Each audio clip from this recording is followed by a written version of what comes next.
A billionaire brings a poor black man to his sister's wedding. At least, that's what the family sees. A black man in a wrinkled cotton suit, frayed cuffs, scuffed shoes, no watch, no ring. He looks like he borrowed the outfit from a thrift store. "Excuse me, I'm a guest of Preston Caldwell." Harrison Caldwell, the bride's father, looks at him the way one looks at garbage. "A guest?" He laughs. "Preston drags some poor black beggar to my daughter's wedding and calls it a guest?" He steps forward. "The servants' entrance is around back. Go wait with the drivers where your kind belongs." His wife covers her mouth, giggling. Guests pull out phones, recording, live streaming, capturing every second of humiliation. No one defends him. But none of them know. When the groom walks out and says two simple words, this entire family will freeze. And everything they thought they knew will shatter. If you've ever been satisfied-udged before anyone satisfied-udged asked your name, this story is for you. Let's rewind. 3 hours earlier, a black Bentley glides through the iron gates of Stonington Country Club, Greenwich, Connecticut, June 2024. The kind of place where membership costs more than most people's homes, where the grass stays green because someone decided it should be. Two men sit inside. Preston Caldwell drives. 42 years old, founder of Cloud9, a tech company valued at $8 billion. His family name is carved into buildings across the Northeast. Old money, old blood, old expectations. Beside him sits Tyrone Wallace, 52 years old, a black man in a simple gray cotton suit. No Rolex, no diamond cufflinks, no visible signs of wealth. They've been friends for 25 years. It started at Yale, September 1999. Two freshmen at the same table in Sterling Memorial Library. Preston was the rich kid nobody wanted to know. Too much baggage. Too many assumptions. People saw his last name and decided he wasn't worth knowing as a person. Tyrone was the scholarship kid from Baltimore, Cherry Hill housing projects. His mother, Gloria, cleaned houses for families like the Caldwells. She worked double shifts so her son could have books instead of excuses. Preston looked up from his reading. "What are you studying?" Tyrone showed him. "Economics." "Me too." Preston smiled. "Want to grab coffee after?" No calculation, no agenda, just two 18-year-olds who didn't care about what the other one was, only who they were. 25 years later, their paths have twisted and converged in ways neither predicted. Preston built Cloud9 from a dorm room idea into a tech empire. He gives speeches, sits on boards, carries the Caldwell name like a weight he never asked for. Tyrone built Wallace Capital Holdings from nothing. Started with $50,000 borrowed against his mother's life insurance. Now manages over $12 billion in assets. Forbes 400. Net worth, $4.2 billion. Self-made score, perfect 10. But here's the thing about Tyrone Wallace. He doesn't wear his success like armor. The watch on his wrist costs $40. The suit he wears today is cotton, not silk. When he drives himself. No entourage, no fanfare. "People show you who they are," Tyrone once told Preston. "I like to let them." 2 weeks ago, Preston called his oldest friend. "Samantha's getting married. I need you there." Samantha, Preston's younger sister, the one Caldwell who actually has a heart. She's marrying Derek Anderson, a man the family has never fully embraced. "Your father still has issues," Tyrone said. "Not a question. My father has many things. Issues is a polite word for some of them." "Then why do you want me there?" Preston's answer came after a long pause, the kind that holds 25 years of friendship. "Because Samantha deserves to know who actually supports her, and because my family needs to see themselves. Sometimes people need a mirror, Tyrone. You've always been mine." Receipt R1. The text message sits in Tyrone's phone. Preston's words, time-stamped 2 weeks ago, "I need you there," You'll understand why. Now the Bentley rolls to a stop. Tyrone looks at the white columns, the manicured hedges, the valets in crisp uniforms, the world arranged for certain people and inconvenient for others. "Ready?" Preston asks. Tyrone takes a breath, smells fresh-cut grass and expensive perfume. "I've been ready my whole life."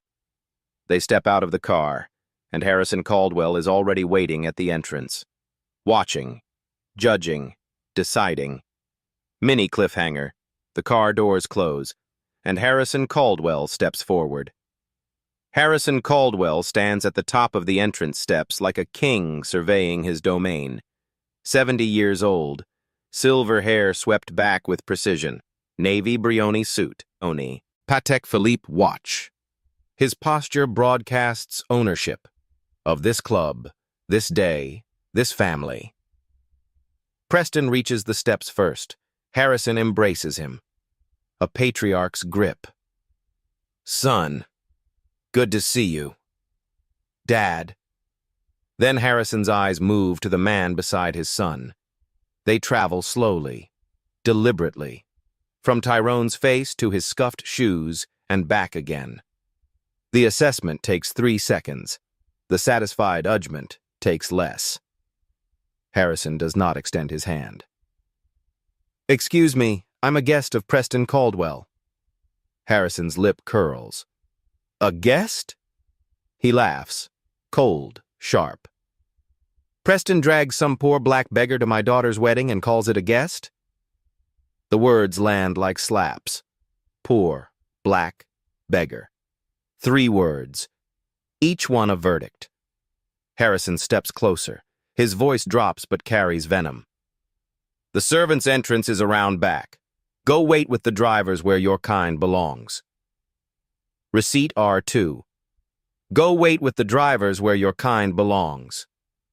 10 words. No question mark. A command delivered to a man worth more than the speaker will ever know. Tyrone's hand, still extended, hangs in the air for a moment. He lowers it slowly. His face remains neutral, the way water stays still before a stone breaks its surface. "I'm not with the drivers, sir. I'm here as Preston's guest." "Preston's guest?" Harrison's voice rises. "My son's charity project? His little diversity experiment?" Eleanor Caldwell appears at the doorway, 67, pearls at her throat, a smile that doesn't reach her eyes. She takes one look at Tyrone and covers her mouth, giggling. "Oh my." She turns to Harrison. "Preston always did have strange hobbies." Guests gathering near the entrance begin to notice. Whispers ripple through the crowd. "Who is that?" "Someone Preston brought, apparently." "In that suit? To a Caldwell wedding?" Phones appear, screens glow. Someone starts a live stream. The caption reads, "OMG drama at the wedding already." Preston steps forward. "Dad, Tyrone is my friend. My oldest friend. From Yale. I invited him." "From Yale?" Harrison scoffs. "They'll let anyone in these days, won't they? Affirmative action, quotas, the standards have collapsed." "Dad." "No." Harrison raises a hand. "This is Samantha's day. I won't have it ruined by this." He gestures at Tyrone like he's pointing at a stain on the carpet. Margaret Whitfield, an elderly woman dripping with diamonds, leans toward her husband. Her whisper carries perfectly. "Harrison should call security. That man clearly doesn't belong." Her husband nods. "Probably snuck in hoping for free food." Laughter, soft but sharp. Tyrone hears every word. He stands alone in the middle of the circular driveway. Staff members glance at him as they pass, some curious, some uncomfortable, none approaching. The roses lining the entrance smell expensive, bred for appearance, not fragrance. Even the flowers here are performing. Richard Thornton, the club's general manager, approaches with a clipboard and a tight smile. "Sir, I'm going to need to see your invitation and identification." Tyrone produces both: the heavy cardstock, the embossed lettering, his driver's license.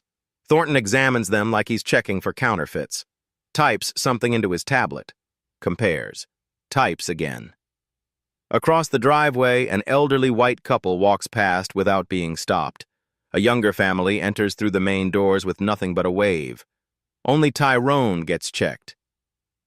"Everything seems to be in order," Thornton finally says. He sounds disappointed.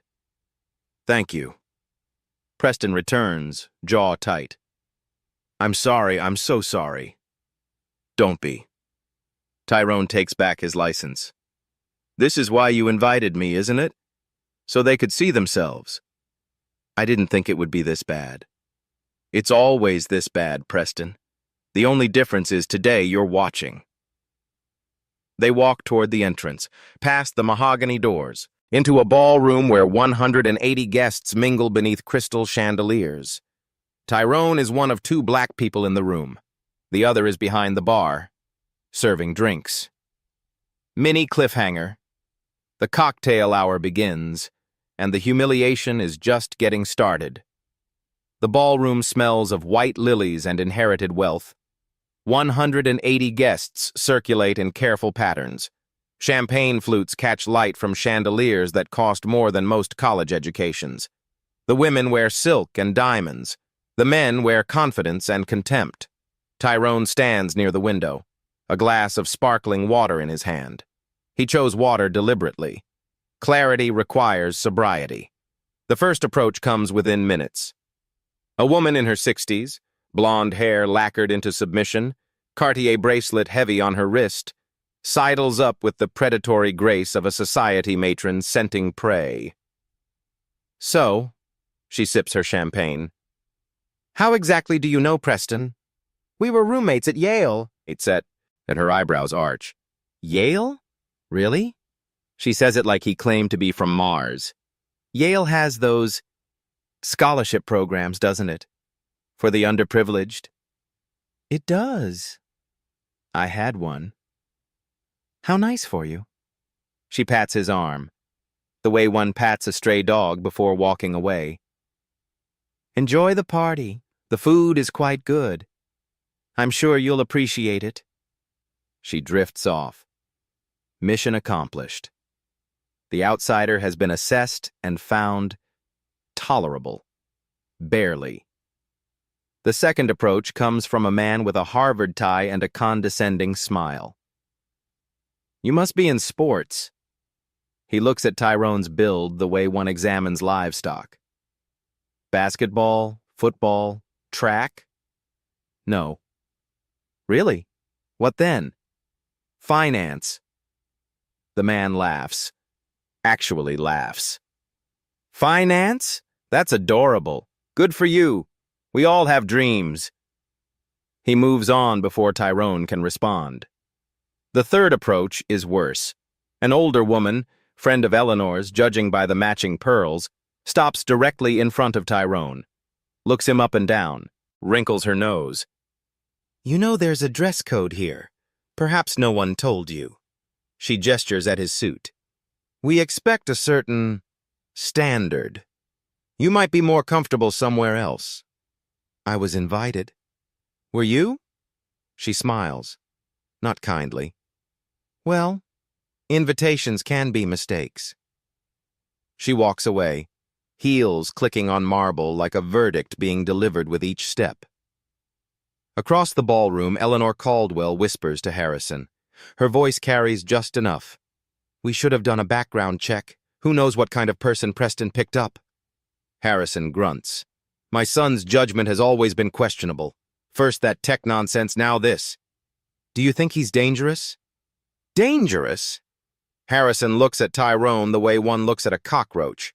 "No, just embarrassing. A grown man in a thrift store suit pretending he belongs with us." A bridesmaid, young, glossy, phone permanently attached to her hand, starts an Instagram live. She pans across the room, narrating the decorations, the flowers, the absolutely gorgeous venue. Her camera catches something she doesn't notice. Receipt R3. The live stream captures 15 seconds of Richard Thornton approaching Tyrone for a second verification. The general manager's face is polite. His body language screams suspicion. In the background, white guests flow past unquestioned, unbothered. The video will get 40,000 views by tomorrow morning. Sir, I apologize, but there's been some additional confusion about the guest list. Tyrone's jaw tightens slightly. My invitation was already verified, twice. Yes, but the family has requested additional confirmation. Which family member? Thornton hesitates. His eyes flick toward Harrison, who watches from across the room with studied indifference. I'm afraid I can't say, sir. Then I'm afraid I can't help you. Tyrone doesn't move toward any office, doesn't comply with the unspoken demand to disappear. Thornton retreats, not satisfied, but outmaneuvered. The encounter leaves ripples. Guests who witnessed it whisper to guests who didn't. The whispers spread like fire through dry grass. Did you see? Who does he think he is? Someone should really do something. Poor Preston. So embarrassing for the family. Tyrone finds a spot near the tall windows overlooking the golf course. The 18th green stretches toward the horizon, impossibly perfect, aggressively maintained. He thinks about his mother. Gloria Wallace spent 30 years cleaning houses for families like this. She knew the layout of mansions she could never afford, knew where the silver was kept, which rooms were for show, which doors were never meant for people like her. She never entered through the front door, not once. My feet know the back entrance of every rich house in Baltimore, she used to say, but my son will walk through the front. Tyrone walked through the front today. And yet here he stands, alone by the window, while the party flows around him like water around a stone. A young woman approaches, late 20s, kind eyes that don't slide away when they meet his. Mr. Wallace? Yes. I'm one of the bridesmaids, Lisa. She glances around nervously. I just wanted to say, what happened with Richard? And Mrs. Caldwell? It wasn't right. No, it wasn't. Samantha doesn't know. She's been in the bridal suite all morning. But if she knew what her father said... It's her wedding day. She shouldn't have to know. Lisa nods, relieved and ashamed in equal measure. Preston picked well, she says quietly. His friends, I mean. You seem kind. She disappears back into the crowd before Tyrone can respond. The cocktail hour winds toward its end. Guests begin migrating toward the garden terrace for the ceremony. Tyrone remains by the window, watching, waiting. A door opens at the far end of the ballroom. A man in a white tuxedo steps out, adjusting his boutonniere. Derek Anderson, the groom. He scans the crowd for familiar faces. His eyes find Tyrone, and everything stops. Mini cliffhanger. Derek's face changes, and he starts walking. Fast.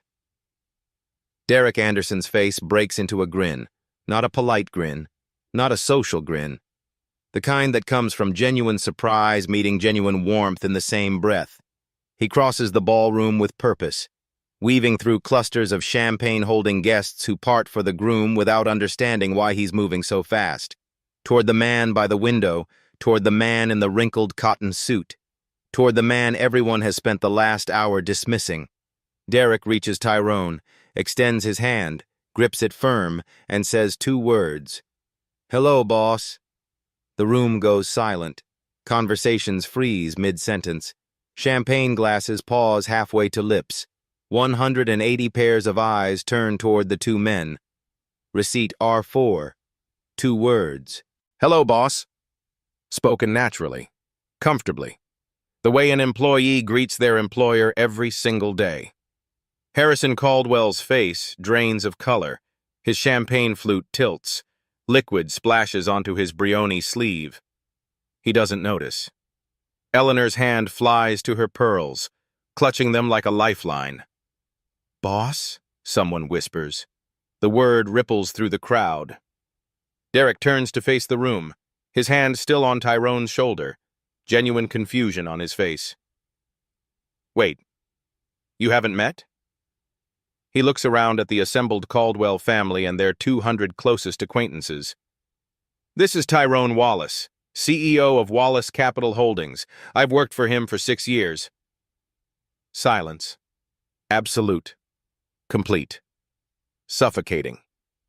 Tyrone Wallace, CEO. Wallace Capital Holdings, one of the most respected investment firms on the East Coast. 6 years. The groom, the man marrying into the Caldwell family, has worked for this man for 6 years. Phones appear again, but the typing is different now. Tyrone Wallace, billionaire. Google delivers its verdict in milliseconds. Forbes 400. Net worth, $4.2 billion. Self-made score, 10 out of 10. 4.2 billion. The Caldwell Family Trust sits at 2.8. The poor black beggar is worth more than the entire Caldwell bloodline. Harrison's mouth opens, closes, opens again. No sound comes out. Eleanor looks like she might faint. The woman with the Cartier bracelet, the one who asked about scholarship programs, has gone pale. The man who assumed Tyrone played sports is suddenly very interested in his shoes. Margaret Whitfield, the one who suggested calling security, drops her champagne glass. It shatters on the marble floor.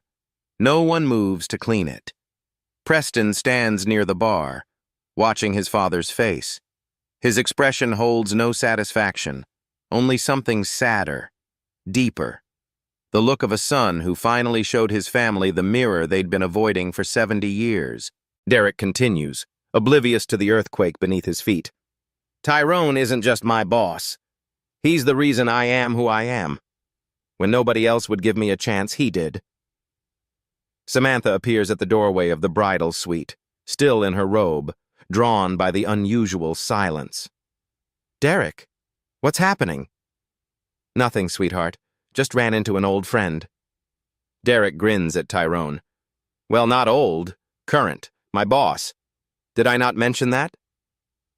Samantha's eyes move between Tyrone and her father, between the man in the simple suit and the man who looks like he's seen a ghost. Dad, are you okay? Harrison doesn't answer. He turns, walks toward the terrace doors, pushes through them without a word. He doesn't look back. Eleanor follows after a moment, her social smile fixed in place like a mask about to crack. The ballroom slowly returns to life, but the frequency has changed. The whispers carry different words now. Billionaire? More than the Caldwells. Harrison asked him to wait with the drivers. Called him a beggar. Oh my God. Tyrone stands exactly where he's been standing. Same posture, same expression, because for him, nothing has changed. He knew who he was when he walked in. Now everyone else does too. Mini cliffhanger. But this is only the surface. The real history runs much deeper. The phones keep glowing. In corners of the ballroom, on terraces, in bathroom stalls, guests type and scroll and discover. The algorithm serves them a feast of information they wish they'd had an hour ago. Receipt R5, Forbes, December 2022. Tyrone Wallace, from Baltimore projects to $4.2 billion empire. The article tells a story nobody in this room imagined. Gloria Wallace, single mother, house cleaner, Cherry Hill Housing Project, one of Baltimore's most dangerous neighborhoods. Tyrone Wallace, scholarship to Yale, graduated summa cum laude. First job at a prestigious investment firm, fired after 2 years. Reason given, not the right cultural fit. Cultural fit, the professional way of saying wrong skin color. He started Wallace Capital Holdings with $50,000 borrowed against his mother's life insurance policy, the company she'd paid into for 20 years. She died in 2003, breast cancer. She was 54. She never saw her son become a billionaire. But she saw something more important. She saw him become a man who didn't need to become cruel to succeed. The Forbes article includes a quote from Tyrone. "My mother cleaned houses for people who never learned her name. I learned everyone's name. That's the difference between wealth and worth." Phones keep scrolling. Someone finds something else. "Hey, look at this. Caldwell and Partners. Isn't that Harrison's old firm?" "Yeah, why?" "There's something here. A deal that fell through, with Wallace Capital, back in 2015. Say. Receipt R6. The email surfaces through a network of former colleagues and forwarded grudges. Screenshots shared across years until they reach the right inbox at the right moment. From harrison.caldwell@Caldwell Partners. To board distribution list. Date March 14, 2015. Subject, Wallace Capital Partnership Proposal. Gentlemen, I have reviewed the proposal from Wallace Capital Holdings. While the numbers appear sound, I have significant concerns about their leadership. I recommend we explore alternatives with more traditional firms. Let's discuss at Thursday's meeting. Traditional firms. The phrase hangs in the air like poison. What does traditional mean when the only non-traditional element is the color of the CEO's skin? The deal collapsed. Wallace Capital went elsewhere. Found partners who cared about returns, not pigmentation. Over the next 8 years, Wallace Capital's assets grew by 400%. Caldwell and Partners posted losses in 2018. Merged with a larger firm in 2020. Absorbed, really. Swallowed whole. Harrison Caldwell's concerns about leadership cost his firm a partnership worth hundreds of millions of dollars. The man he called a beggar today could have made him rich 9 years ago. If only Harrison had been able to see past the color of Tyrone's skin. Preston finds his friend by the window. The email is circulating. "I know. I'm sorry." "Don't be. I've known about that email for years. It didn't change anything then. It doesn't change anything now. But everyone else is learning what you and I already knew." Tyrone's voice remains level, calm. The voice of a man who stopped needing validation decades ago. "Your father made a judgment based on what he assumed about me. It cost him. That's not my burden to carry." Across the room, Victoria Palmer watches the scene unfold. 48 years old. Attorney specializing in civil rights litigation. She's here as Derek's guest. They met through a pro bono case years ago. She knows this club. Intimately. Receipt R7. Victoria applied for membership at Stonington Country Club 3 years ago. Her credentials were impeccable. Partner at a major firm, multiple awards, more than enough income to meet every financial requirement. Application denied. Reason given, membership at capacity. 1 week later, 2 white families were admitted. Their applications had been submitted after hers. Victoria sued. Palmer versus Stonington Country Club, 2019. Case dismissed. Insufficient evidence of pattern discrimination. One case isn't a pattern. One person isn't proof. But today, Victoria is watching a pattern emerge in real time. The membership records of Stonington Country Club stretch back 100 years. The founding families, Caldwell among them, established the club in 1923. Since then, thousands of members have joined and departed.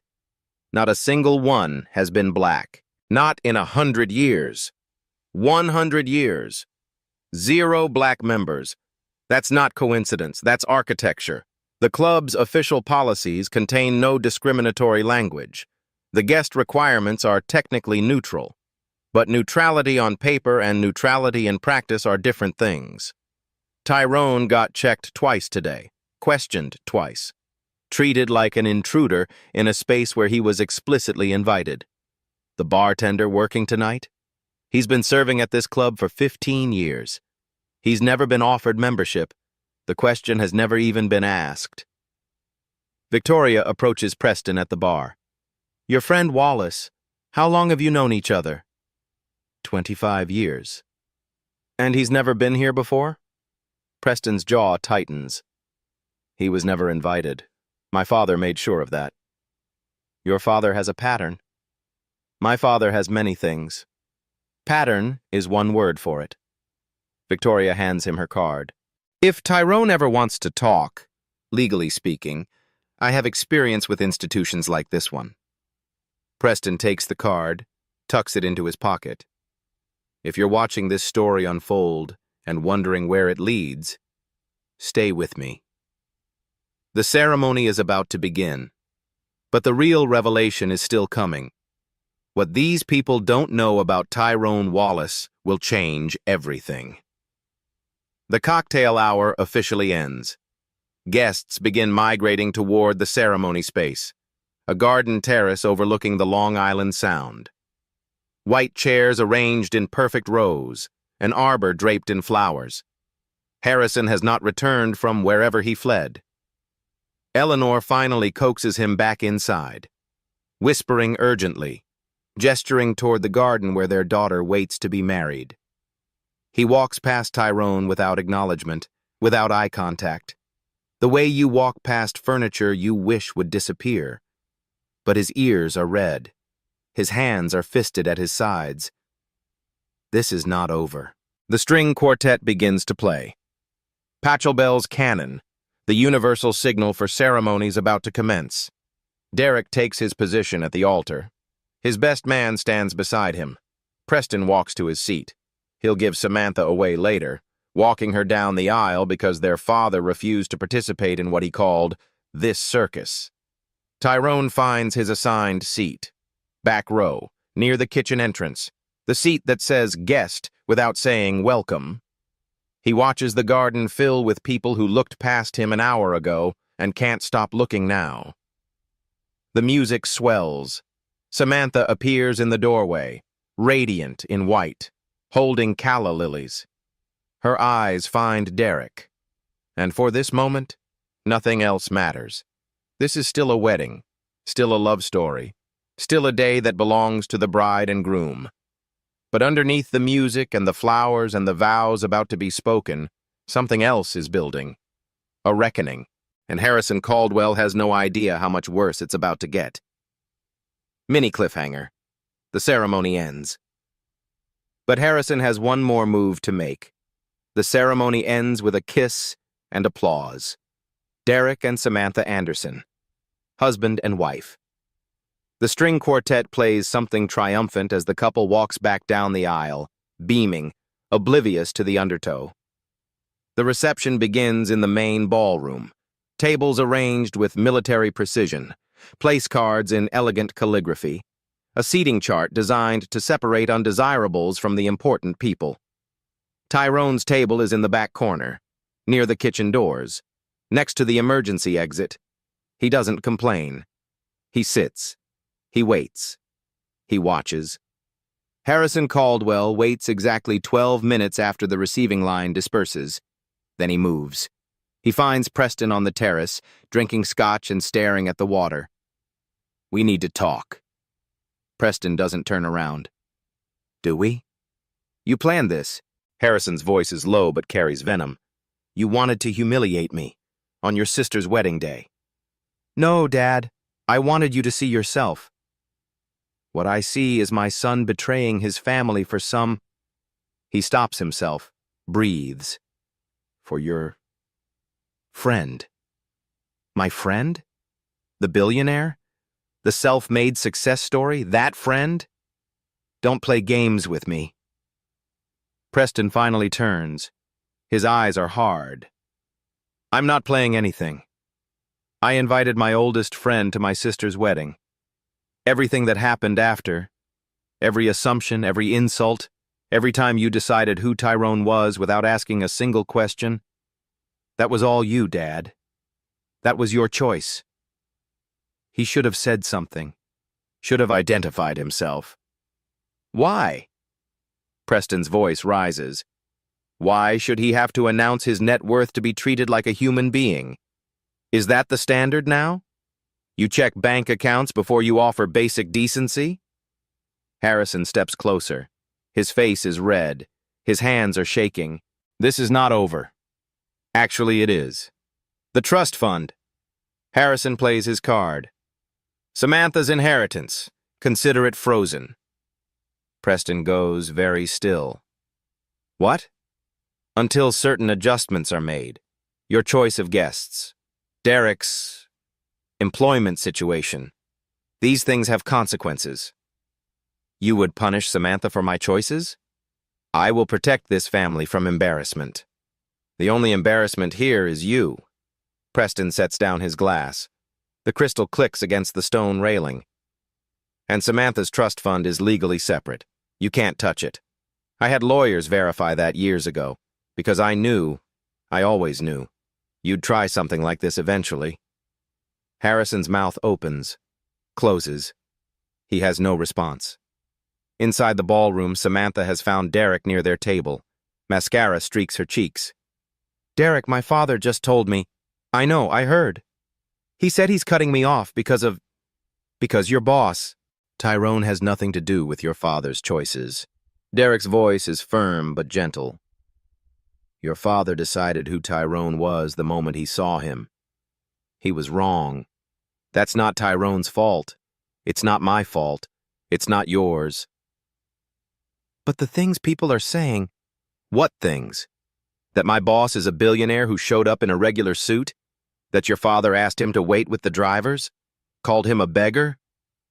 Samantha's tears continue, but something shifts behind her eyes. My father really said that? Go wait with the drivers where your kind belongs. Word for word. Oh, God. She covers her mouth. That's who he is, Sam. I'm sorry you had to see it today. But maybe it's better you saw it now than never. Receipt R8. The text message comes 2 hours later, after the cake is cut, after the first dance, after Harrison and Eleanor leave early, claiming exhaustion. From Harrison to Samantha. Your choice of husband has embarrassed this family. Don't expect the trust fund. We'll discuss this when you've come to your senses. Samantha shows Derek. Derek shows Preston. Preston shows Tyrone. I'm sorry, Preston says. This is my fault. No. Tyrone folds his napkin carefully. This is your father's fault. The only thing you did was give him a chance to be better. He chose not to take it. Eleanor pauses near Tyrone's table on her way out. Her mask of composure is cracking at the edges.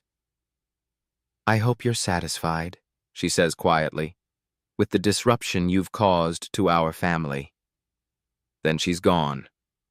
Harrison later told associates the incident was an unfortunate misunderstanding. He claimed he has many black friends and meant no offense by his comments. He was unable to name any of these friends when asked. Tyrone watches her leave. His expression doesn't change. The disruption, as she calls it, was never his intention.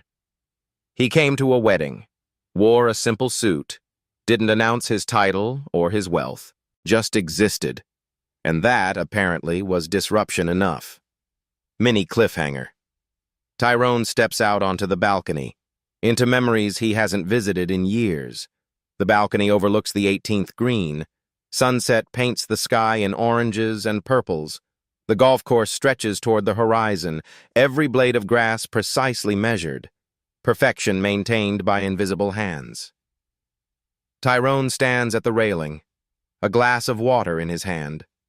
The party continues behind him. Music, laughter, the clink of silverware. But it feels distant now, like sounds from another life. He thinks about his mother.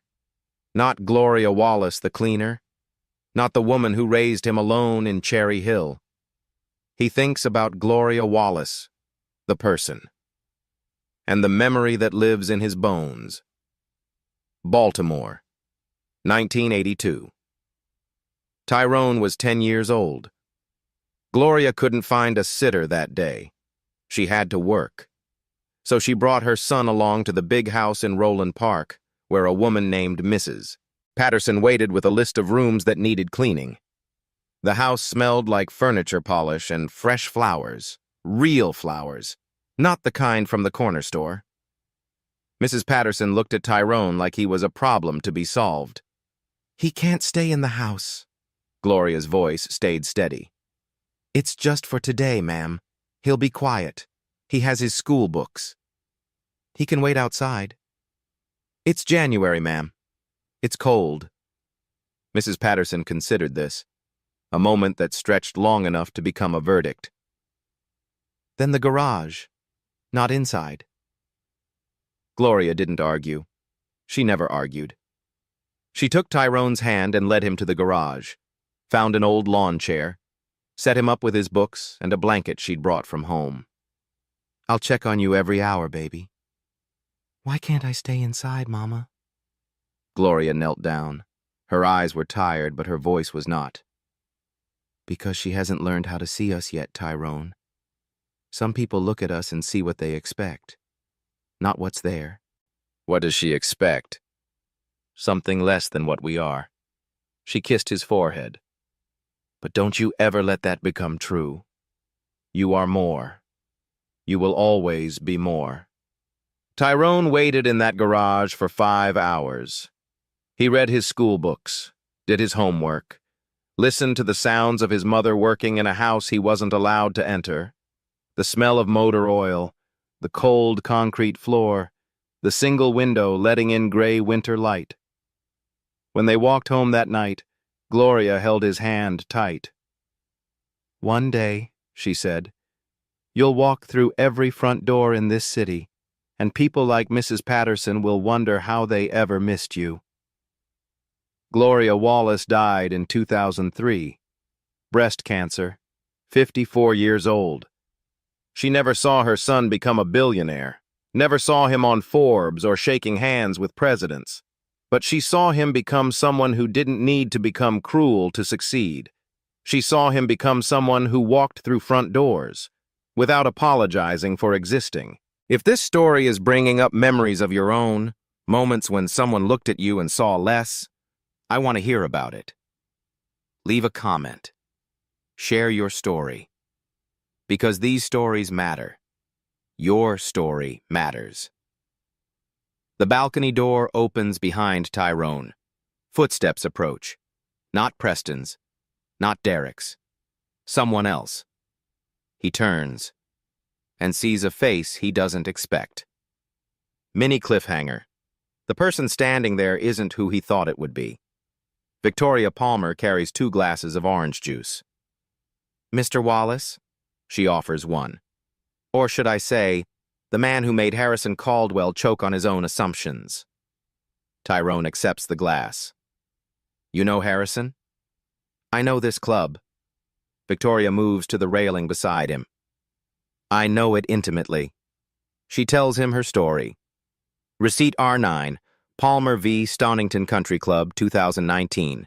Case dismissed for insufficient evidence of pattern discrimination. Application denied for capacity issues, Victoria explains. 1 week later, 2 white families got in. Applications submitted after mine. "You sued?" "I sued. And lost." She sips her juice.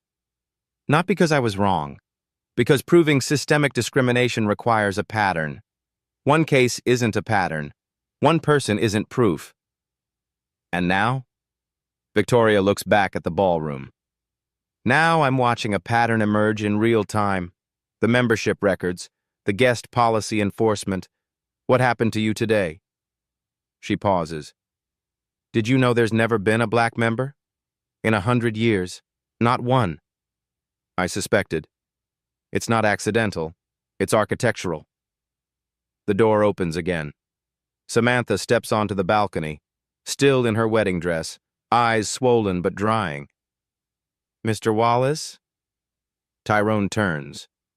"Mrs. Anderson, congratulations." "I owe you an apology." She wrings her hands. "What my father did, what my family, I didn't know. I didn't know they were really like that. You didn't need to know. It's not your burden.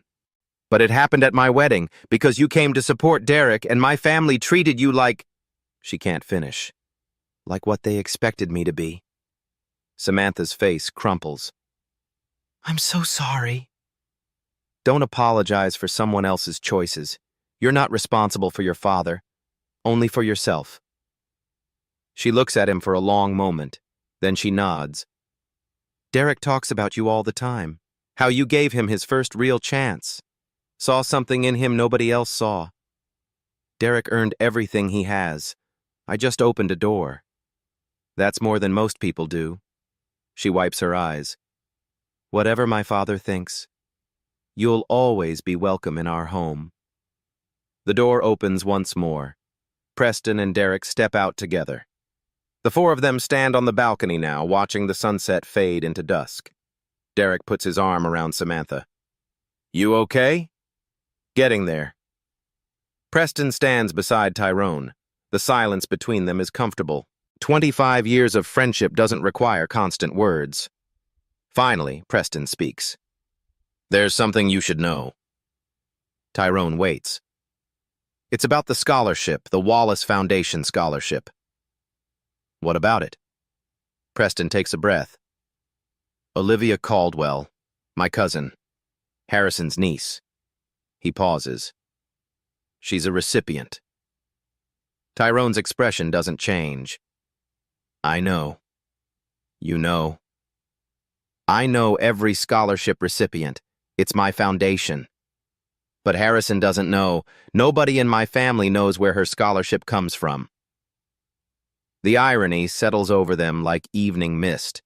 The man who rejected Tyrone's leadership has a niece whose entire future exists because of Tyrone's generosity. Mini cliffhanger. The revelation is just beginning. Receipt R10. Wallace Foundation Educational Grant. Recipient: Olivia Caldwell. Year: 2022. Full scholarship to Cambridge University. Reference number: WF 2022-0156. Harrison's niece, Preston repeats. She applied 3 years ago. Full ride. Cambridge.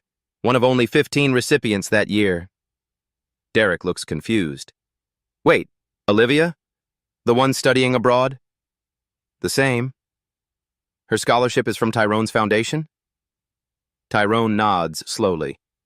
The Wallace Foundation reviews applications blind, names removed, demographics removed. We evaluate based on merit, need, and potential. Nothing else. So you didn't know she was a Caldwell when you approved it? No. And it wouldn't have mattered if I did. Tyrone's voice is quiet but firm. Scholarships go to merit, not to father's sins or uncle's prejudices. The full picture assembles itself. Harrison Caldwell, the man who wrote an email expressing concerns about leadership at Wallace Capital, the man who asked Tyrone to wait with the drivers, the man who called him a beggar at his own daughter's wedding. His niece's education, her entire future, exists because of Tyrone Wallace's foundation. Receipt R11. The thank you letter sits in the foundation's files. From Olivia's mother, Harrison's sister, to Tyrone Wallace directly. Mr. Wallace, you gave my daughter a future. When no one else believed in her potential, your foundation did. We are forever grateful. We are forever grateful. Words written by Harrison's own sister, about the man Harrison called a beggar. Does Olivia know the source? Derek asks. She does now. Preston pulls out his phone, shows a recent message. She found out last month. She's been wanting to write to Tyrone directly, but wasn't sure how. Samantha reads the message. Her hand covers her mouth. My God, my father has no idea. None.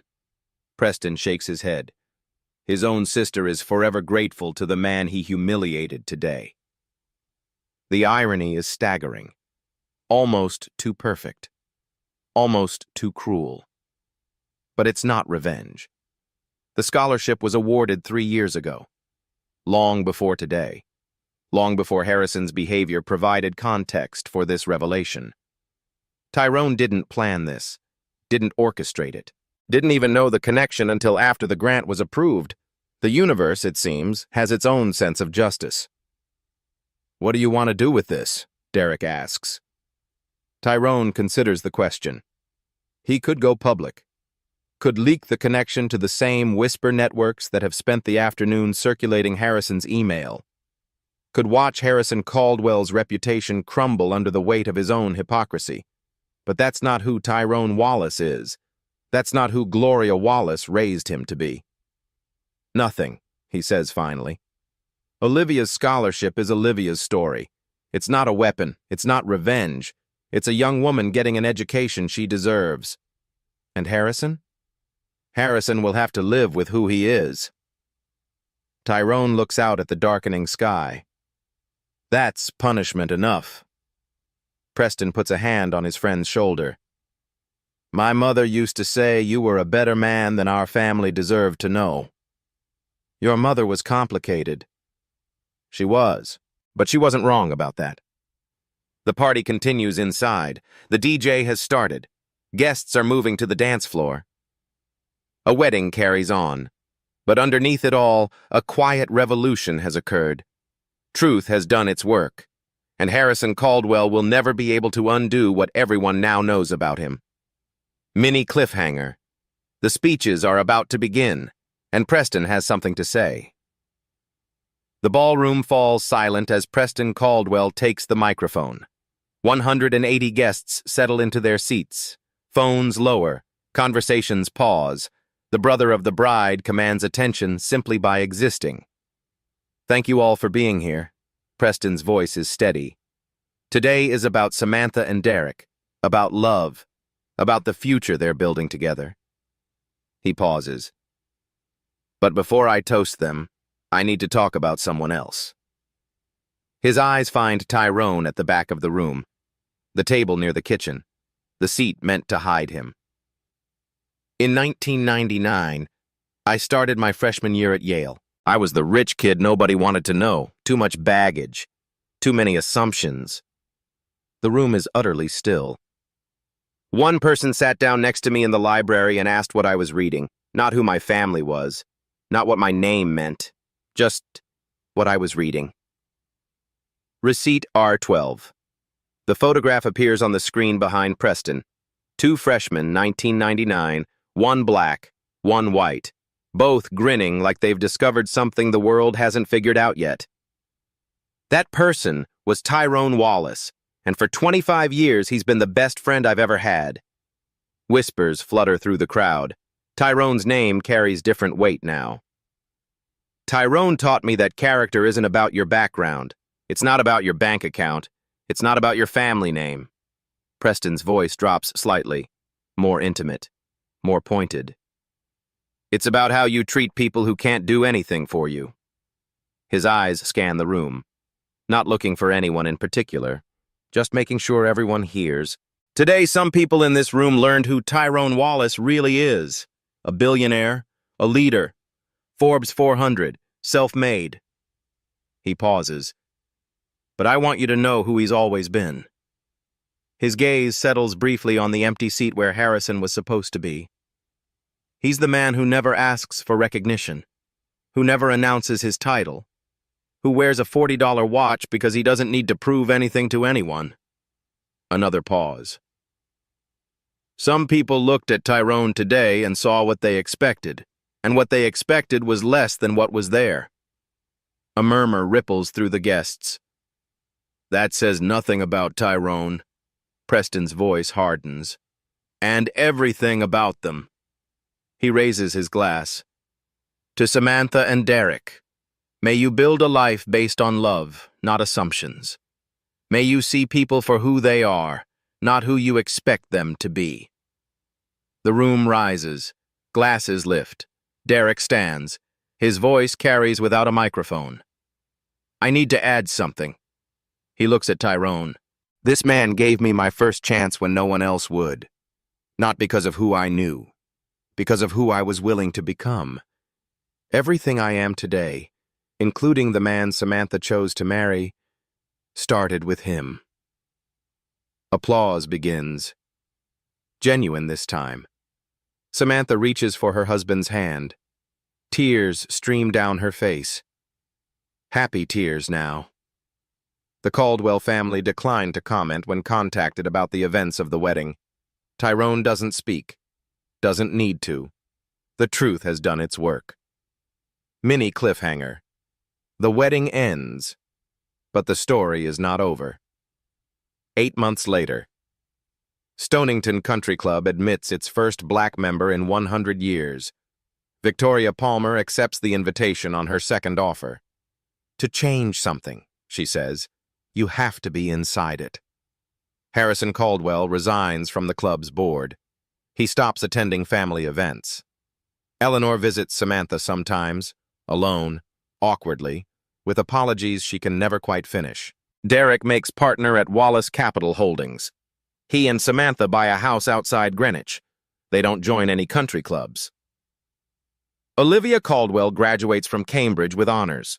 She writes to Tyrone directly now. Her letters discuss education reform, breaking cycles, paying forward. She signs them, with endless gratitude, Olivia. Tyrone Wallace still wears his $40 watch, still drives himself, still walks through front doors without announcing who he is. He visits his mother's grave in Baltimore every year on her birthday, brings calla lilies, stands in silence. One day, she told him once, you'll walk through every front door in this city, and people like them will wonder how they ever missed you. She was right. She was always right. A billionaire brought a poor black man to his sister's wedding. The family froze when the groom said, "Hello, boss." And the family learned what everyone should already know. The value of a person is not in how they treat those with power. It's in how they treat those they believe have none. If this story made you think about how you see others, share it. Subscribe. And remember, the person you overlook today might be the one you need tomorrow.